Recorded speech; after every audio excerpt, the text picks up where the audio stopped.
President Trump unloading on Democrats at a rally ahead of today's pivotal special election in North Carolina's 9th congressional district. Republican Dan Bishop is facing off against Democrat Dan McCready in a race many see as a preview of 2020. The president urging voters to back Bishop while also slamming Democrats' progressive policies. Watch him here.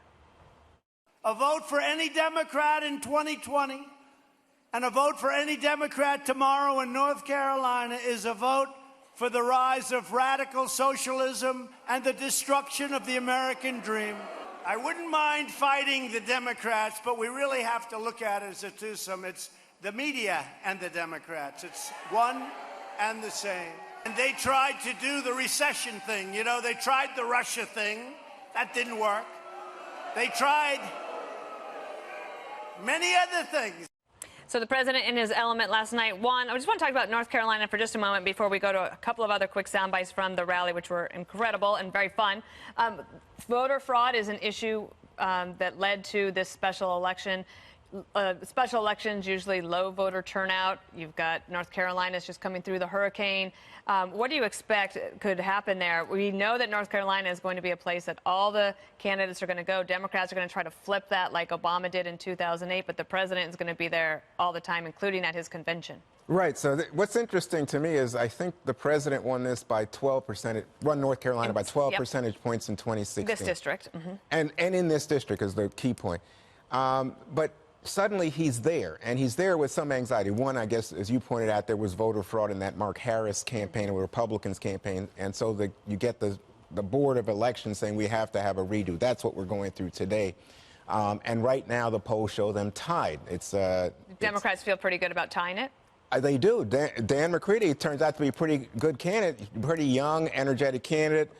Dan Bishop, the reason the president's there is he wants to bolster Bishop at a time when, you know, with the economy slowing, all these questions, you know, he doesn't seem to be at the height of his game. Smart for him to go, Kennedy, because I should say, I'm opining, smart for the president to go because whether he went down there to campaign or didn't, no matter what the outcome is, everybody was going to point to President Trump for the win or the loss. Absolutely. And, you know, going there, he's in full election mode. This is one of the swing states, as you point out, and he only won the state by 4 percentage points. And there are a lot of Dans in this race. There's a lot of Dans. Two at last count. And Dan McCready, the Democrat, he wants to beat the Bishop. I don't know if he's going to be able to do that. But Democrats, if he comes within 2 or 3 points, they will consider that a victory. They will.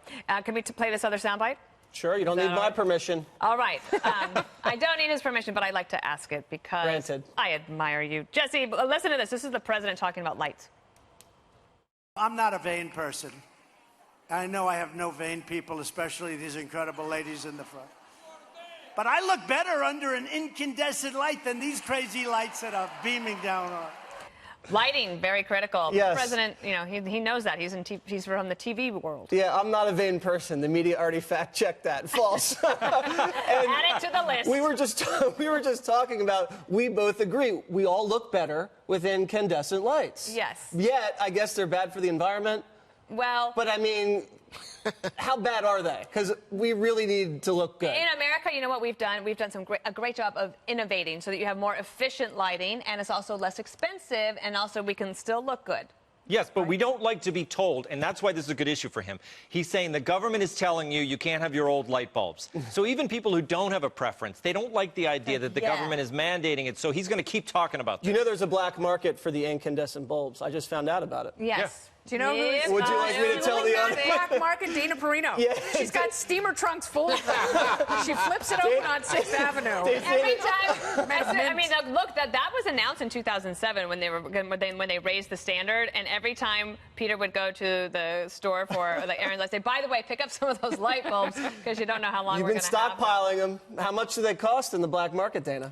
You know, we're going to have to save that for one of your supermarket showdowns, and I'll have to take a better guess at that point. All right, the president's rally now behind us.